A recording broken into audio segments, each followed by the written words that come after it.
Result தெரிஞ்சு எல்லாரும் pass ஆயிட்டாங்களா? Karthik ஒரு சர்ப்ரைஸ் இருக்கு. எங்க அம்மா வந்து ஆனந்தி டீச்சர் பிகேஎம் பாய்ஸ் ஸ்கூல்ல ஒர்க் பண்றாங்க.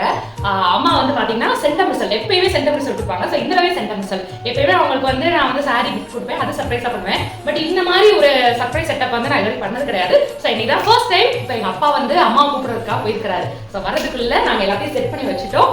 அம்மா எப்படி சர்ப்ரைஸ் ஆறாங்கன்னு பார்க்கலாமா? பாக்குறோமா?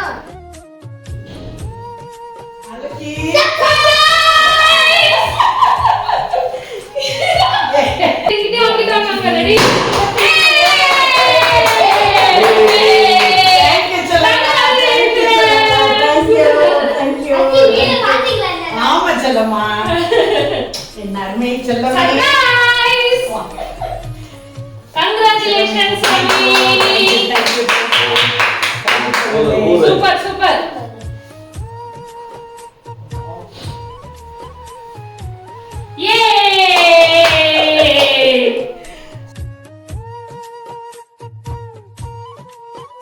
ஹார்ட் ஒர்க்குக்கு பலன் பலன் எப்பயுமே. ஆனந்தி டீச்சர்னா பயப்படுவாங்க, நிறைய பேர் ஸ்ட்ரிக்ட்னு சொல்லுவாங்க. ஆனா அந்த ரிசல்ட் அப்போதான் எங்க அம்மாவோட எஃபோர்ட்டும் நிறைய பேர் வந்து இப்போ அங்கங்க ஃபாரின்ல இருந்து இல்ல ஒரு பெரிய பொசிஷன்ல இருந்து டீச்சர் உங்களாலதான் அப்படி இருக்கிறோம் அப்படின்னு சொல்றப்போ அந்த ஒரு பெருமை, அந்த ஒரு நிம்மதி தான் எங்க அம்மாக்கு. அவங்க எல்லாம் நல்லபடியா அவங்க எல்லாருமே நல்லா சொல்லி தந்து நல்லபடியா அவங்க நல்லா இருக்கிறனாலதான் நாங்க அவங்க நல்லது செய்யறதுனால நாங்க எல்லாருமே நல்லா இருப்போம் அப்படின்றது எங்களுடைய நம்பிக்கையும் கூட, அதுதான் உண்மையும் கூட.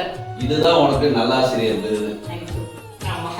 வீட்டுக்குள்ள நுழைஞ்ச உடனே என் பேரனோட வாழ்த்தோட தான் உள்ள வந்தேன். உள்ள ஸ்டாப் இது பண்ணி ஒட்டி பாருங்க, உள்ள வெல்கம் பண்ணும் போதே என்னைய வந்து ஒரு அதிர்ச்சிக்கு மேல் அதிர்ச்சி. அதான் சொல்றேன், இன்ப அதிர்ச்சி.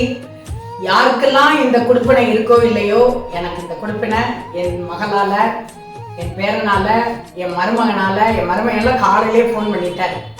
வந்து எனக்கு வந்து ஒத்துழைப்பு கொடுத்த என்னுடைய கண்மணிகளுக்கு எல்லாம் நான் நன்றி சொல்ல கடமைப்பட்டிருக்கேன். அவங்களோட இந்த ஒத்துழைப்பு இல்லைன்னா நான் இந்த அளவு வந்திருக்க முடியாது.